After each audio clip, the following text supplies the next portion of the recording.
This is way better than we thought. After a game filled with technical fouls, scuffles, flagrants, and even some raunchy chants by the Houston crowd, Game 2 revealed a key component of this Rockets team that can turn the tables in favor of us. Hello, everybody. I am Donovan Ricondo. I am your host for Rockets Digest, where we break down all the latest news, rumors, and updates regarding your H-Town team. And if you want to stay in the loop of all these types of Rockets news, post-game reactions, subscribe below. We'll be here for you all throughout the playoffs and the off season. And last night was certainly a fantastic night if you were a Houston Rockets fan after the Rockets had a 109-94 victory against the Golden State Warriors. And this thing was ugly, it was scrappy, and it was very entertaining to watch.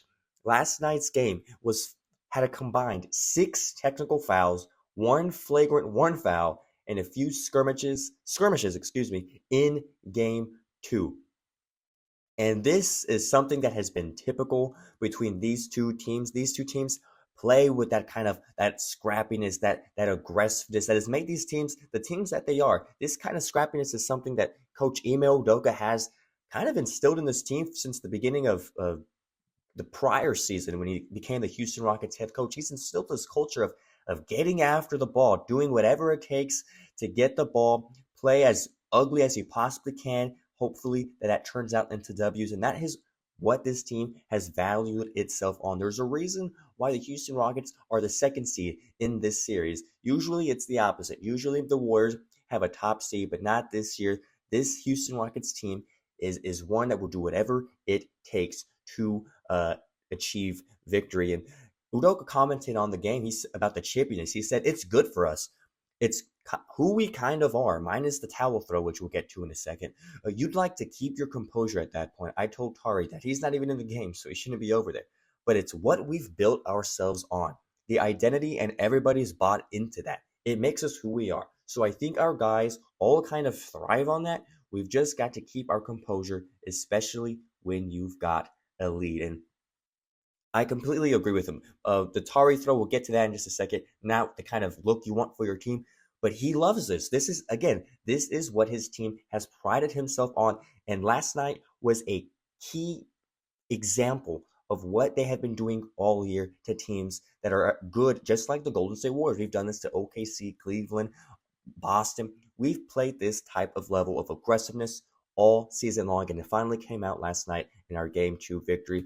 Steph Curry had mentioned this about the physicality, or Draymond Green actually said it was probably a less physical game than Game 1, which, to be honest, if that's your standard, that is insane, because this was one of the most scuffly, back and forth between opponents that you can possibly get in the NBA today. And Steph Curry commented on this. He said, I might agree with Draymond that it was less physical. There were a couple crashes that happened out there, but we know that we know what they are trying to do. Use their size advantage at times to try to bully us. And he's not wrong. He is not wrong at all.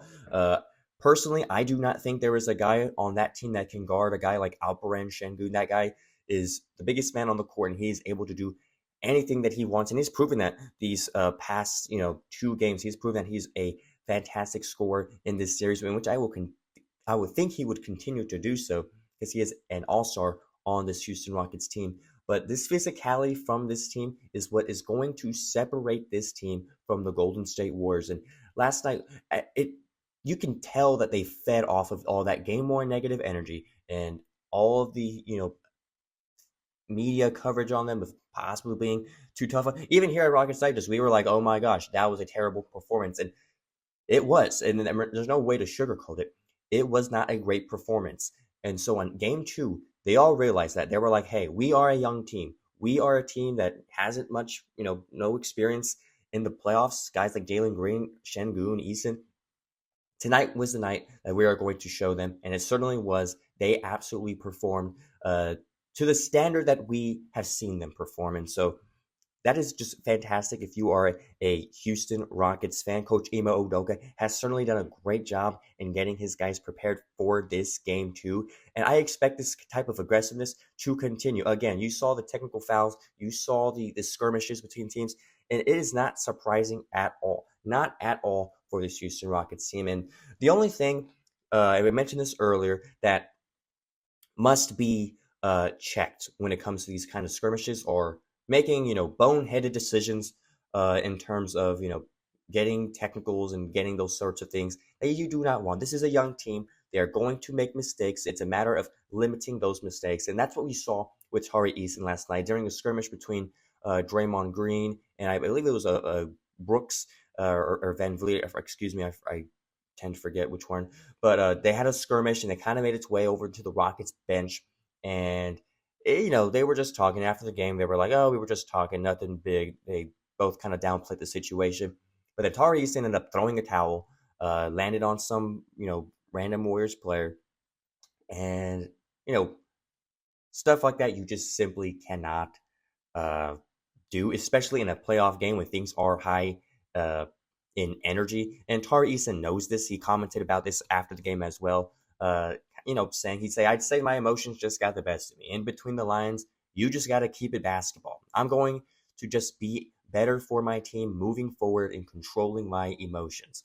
And this is the perfect response if you're a Rockets fan. He understands that what he did last night is something that he cannot afford to do the rest of this series. Because that kind of stuff's going to cost us. An experienced team like the Warriors with Steph Curry, Draymond Green, they know how to get under your skin, and they know that they can do things to pretty much keep you in check, and they're going to make you pay for these types of things. Luckily, this was not a close game. This is a game that the Rockets won pretty handedly, despite a small comeback from the Warriors, maybe like in the third, fourth quarter. But overall, they did have this game pretty much in hand.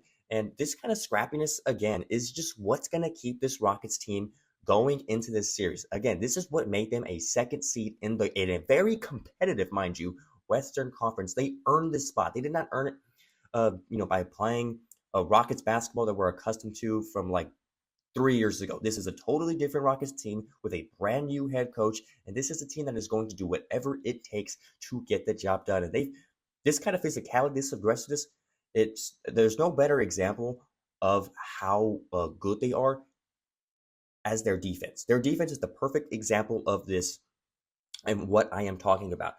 I want to bring this up. Here are all the score total, or not all of them, but all the regular season scoring between the Rockets and the Warriors, and something that I think is a key component for this rest of the series, something to keep in mind. Besides the first game that these two teams played this season back on November 2nd, the Rockets have done a fantastic job in limiting the Warriors' scoring. There was one game on February 13th that they scored 105. That's the most they've scored since their December 5th matchup. But they've kept them in the 90s, 99, 90. Bottom over there, 96. First game, I believe, was 96. This game last night, was it 95? Their defense is doing fantastic. They're being physical on the defensive floor. Amen Thompson, Brooks, Jalen Green, Şengün, they're all bringing it on the defensive end, and they have done a great job all season on this team. And if they can continue to do that in the series, I know they're going to San Francisco, and it's going to be a tougher environment because, regular season is not the playoffs.